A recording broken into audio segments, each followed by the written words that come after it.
Provinsi Jambi adalah salah satu dari 3 provinsi yang menjadi fokus koridor ekosistem rimba.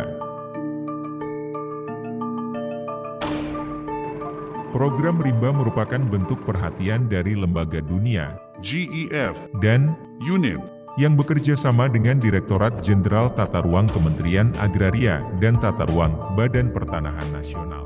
Kegiatan fasilitasi perencanaan penggunaan lahan di kawasan perdesaan dan memperkuat partisipasi dan kapasitas masyarakat peduli API. Dilakukan oleh tim KRIS dengan fokus di Desa Pandan Sejahtera dan Desa Pandan Makmur, Kecamatan Geragai, Kabupaten Tanjung Jabung Timur, dan Desa Rantau Panjang dan Desa Seponjeng di Kecamatan Kumpeh, Kabupaten Muaro Jambi.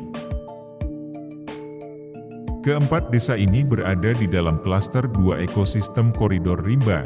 Ekosistem koridor rimba sendiri mencakup di 3 provinsi, Provinsi Jambi, Provinsi Sumatera Barat, dan Provinsi Riau. Di bagian timur koridor ekosistem rimba, terdapat lahan gambut yang secara administratif berada di wilayah Kabupaten Tanjung Jabung Timur dan Muaro Jambi. Sebagian besar lahan gambut ini tengah mengalami degradasi hutan akibat kebakaran. Sementara itu, dari sisi penggunaan lahan, telah tumbuh berbagai konsesi perkebunan dan hutan tanaman industri, dengan kanal-kanal yang tersebar di sepanjang area gambut. Banyaknya kanal-kanal ini menyebabkan drainase yang tidak terkendali, yang pada gilirannya menyebabkan kekeringan gambut. Hal ini menjadi salah satu penyebab utama kebakaran hutan dan lahan yang sering terjadi setiap musim kemarau. Kami selaku warga desa merasa rugi terdampaknya oleh kebakaran ini, seperti perkebunan kelapa sawit, cabai, banyak lagi seperti tanaman yang lainnya. Nah, jadi kami menghimbau juga seluruh masyarakat agar kebakaran ini tidak terjadi lagi dan kita jaga bersama-sama hutan kita. Indonesia merdeka, merdeka, hiduplah Indonesia Raya. Dalam pelaksanaan program rimba, KRIS, yang merupakan konsorsium rimba Sumatera, terlibat dalam kegiatan fasilitasi perencanaan penggunaan lahan secara partisipatif di kawasan perdesaan, khususnya di lahan gambut. Selain itu, KRIS juga menguatkan masyarakat peduli API di 2 kabupaten, Tanjung Jabung Timur dan Muaro Jambi, yang berada di klaster 2 koridor ekosistem rimba. Tahapan pertama yang dilakukan KRIS adalah melaksanakan sosialisasi program dan sekaligus padiatapa yang melibatkan semua pihak. Pada tahap ini, KRIS memastikan semua pihak memahami tujuan dan pelaksanaan program, serta membangun kerjasama yang baik untuk mendukung kelancaran program.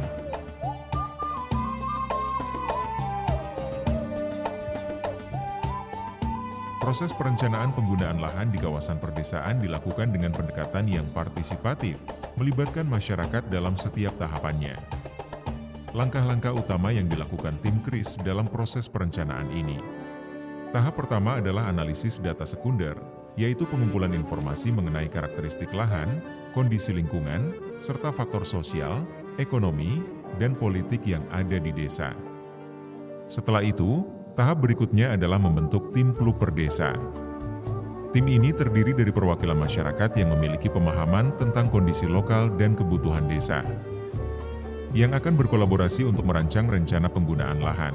Di tahap berikutnya, dilakukan FGD, Focus Group Discussion, Tim Plug, di mana tim melakukan diskusi untuk merumuskan visi dan misi serta tujuan penggunaan lahan ke depan. Dalam diskusi ini, mereka juga menyusun beberapa skenario penggunaan lahan yang nantinya digambarkan dalam sketsa. Selanjutnya, dilakukan coaching klinik untuk memberikan pelatihan kepada tim Plug Desa.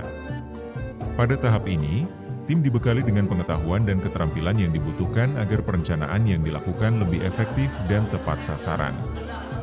Setelah itu, dilakukan survei dan pengumpulan data spasial dan sosial. Tim melakukan pengamatan langsung di lapangan untuk mengumpulkan data tentang kondisi lahan dan informasi sosial yang penting untuk menyusun rencana tata guna lahan.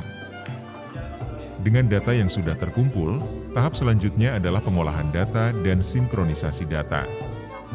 Di sini, semua informasi dianalisis dan diselaraskan agar data yang digunakan dalam perencanaan akurat dan konsisten. Setelah data dianalisis, dilakukan musyawarah. Di sini, masyarakat bersama tim PLUK membahas hasil analisis data dan merencanakan langkah-langkah berikutnya. Musyawarah ini menjadi forum penting untuk mendapatkan persetujuan dan masukan dari warga desa. Pada tahap ini, dilakukan diskusi hasil survei dan pengolahan data untuk menyusun rencana tata guna lahan desa. Dalam diskusi ini, tim dan masyarakat bersama-sama merancang bagaimana sebaiknya lahan digunakan di masa depan untuk mendukung kesejahteraan desa. Tahap terakhir adalah kembali mengadakan musyawarah desa untuk membahas dan menyepakati rencana tata guna lahan yang telah disusun. Pada musyawarah ini, semua pihak memberikan persetujuan akhir terhadap rencana yang telah dibuat.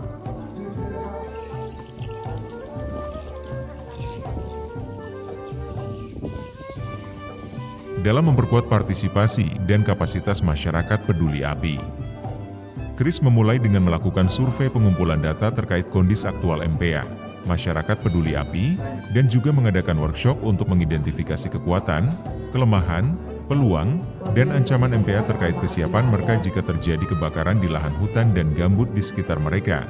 Melalui kegiatan ini, masyarakat, bersama pihak terkait, akan menggali potensi yang mereka miliki, serta memahami tantangan dan hambatan yang ada. Workshop ini bertujuan untuk merumuskan strategi yang lebih efektif dalam pencegahan kebakaran di wilayah mereka, dengan memanfaatkan kekuatan yang ada dan mencari solusi atas kelemahan yang ada.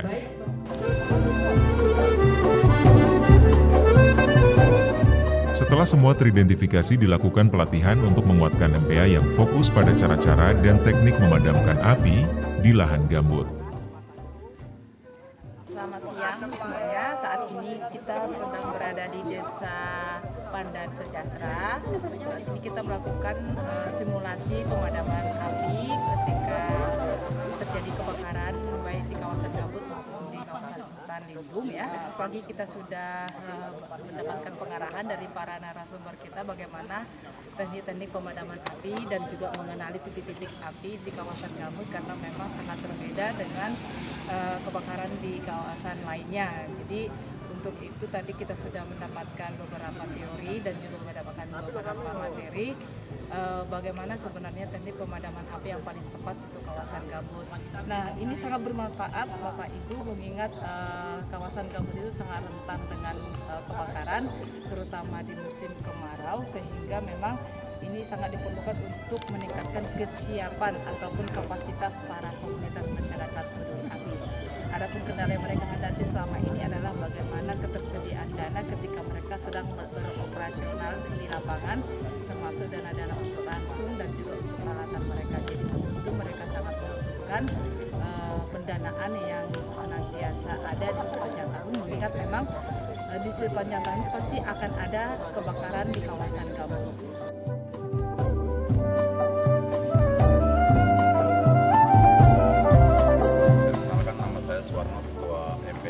Pandan Sejahtera, masyarakat peduli api, karena resiko yang ada di desa kita itu tak lain dan bukan karena kita tuh sering mengalami adalah kebakaran lahan dan hutan. Kami sebagai ketua MPA, harapan kami diantaranya ialah kami ingin mandiri, menginginkan yaitu salah satu dunia usaha yang bisa untuk mensejahterakan anggota kami sehingga anggota kami melaksanakan tugas sebagai MPA itu bisa maksimal. Itulah harapan kami.